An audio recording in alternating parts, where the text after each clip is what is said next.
Hello everyone and welcome to today's quick video of Pocket Planes. This is my first Pocket Planes video talking about the game in a pretty long time. So today I have a kind of special video, and today a month ago actually I started my airline in Japan. Apparently, in my opinion at least, Japan is the hardest place to start, and definitely I can tell you it is the hardest place I've ever started in.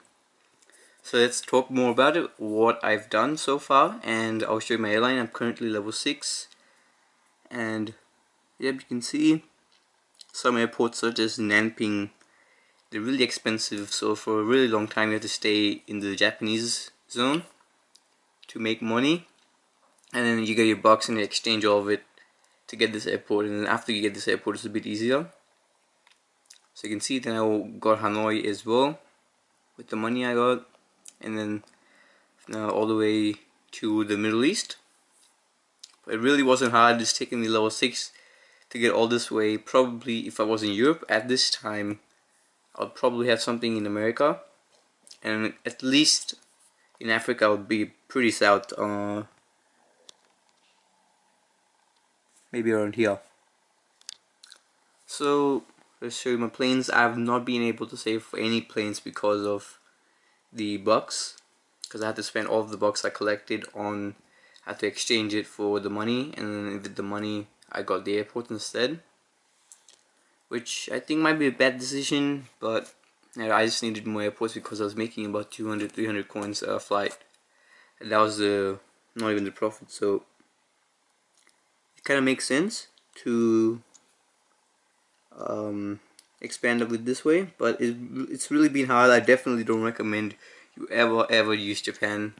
I think there could be harder places in Japan to start off from. I think America, maybe, yeah, I think America would be a bit hard around here, although if you start in Europe and you go to America, it's pretty easy to expand from here because you have Goose Bay, then you can get Quebec, Thunder Bay, Winnipeg, and that way you can actually expand quite a lot. And in America you can get into Spokane, Bismarck, and then by that time you should have enough money to be able to afford Salt Lake City, Denver airports, or if you have a bit more money then you can afford Boston or one of those East Coast airports. So that is, you can afford it relatively easily. And same with Canada. If you start over here, you can do it. Although I think if you start in the West Coast, you can still do it. So it's not hard. I've not really started in Central America, although I think, looking at it, I think it will be a bit hard. I think it will be the second hardest, maybe. South America, I don't even think you can start there. I think you can start here. I don't think you can start anywhere in South America. So I couldn't really tell you about it. Sorry. Africa is the cheapest place to start, but it doesn't really matter. You can start in Africa or Europe. Africa is just a lot of cheap airports, so I think it makes sense to go to Europe, because from the best location to start has to be Europe. You have the most options from Europe possible available to you. You have the one option of going to North America, and then you can expand there the way I told you. You can get all these Canadian airports and then slowly make your way. Although the problem with this one is only a certain range above the plane could go, so a wallaby, a stock wallaby I think, or maybe a fully upgraded one, can do London to Reykjavik, no, I mean Glasgow to Reykjavik, but after to do Reykjavik to Nuuk it couldn't do that. So Griffin, for example, could do it. Anything above a Griffin's range could easily do this.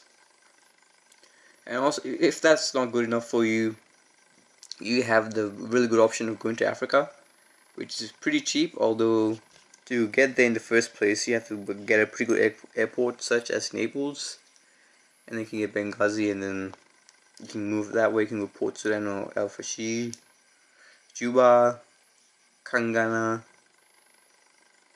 Kalanga, and you can go Livingstone, and you can go to South Africa, although I don't recommend you go to South Africa. I recommend you go around here and then go to Djibouti, and then this way you get into Asia, and by the time, as I said, you'll probably be in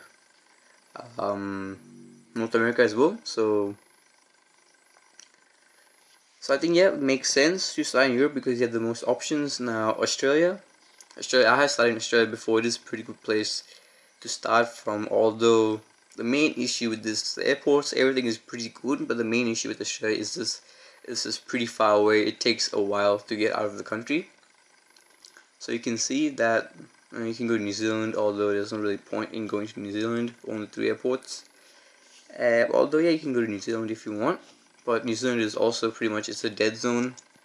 You can see New Zealand is right there, and you can't go anywhere from New Zealand other than come back to Australia, so it doesn't make sense to go to New Zealand. Although yeah, airports are really cheap, the jobs are actually bad though. Class 2 airports, they're pretty far away as well, so if you want to do a Class 2 flight from Melbourne or Sydney to Jakarta, you need at least Equinox.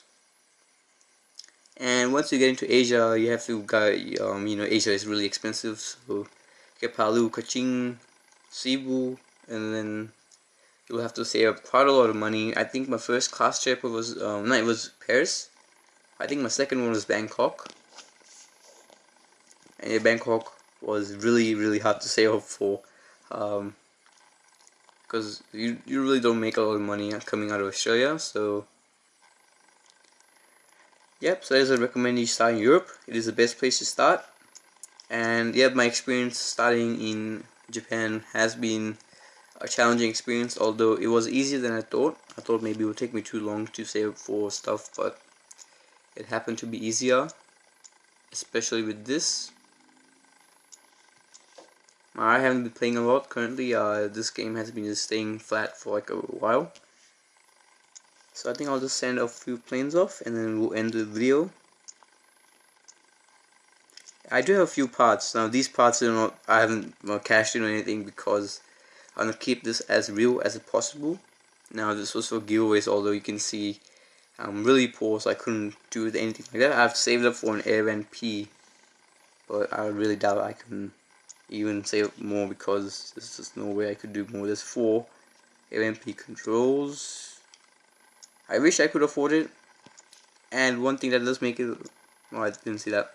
One thing that does make it easier for me to be able to afford all this stuff is this.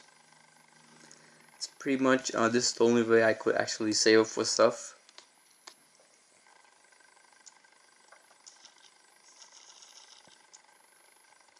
My hangar, I'll show you my hangar. There's nothing in my hangar. Obviously, I've underutilized my slots. So then I'll end the video here. There's not much to talk about since I started and I've talked about much of the stuff I was going to talk about.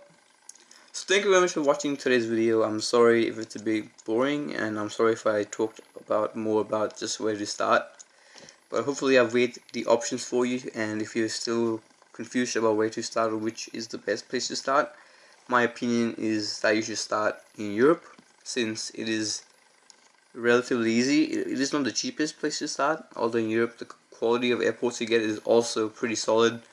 And then you can get Munich, and then you get Berlin, you get Munich, and I think you get Brussels as well. There are 3 really solid airports, or at least 2 of them are really solid, Berlin and Munich. And then you get 30,000, you can expand into Africa, and you can go to America as well. So that's why I recommend you go to Europe instead.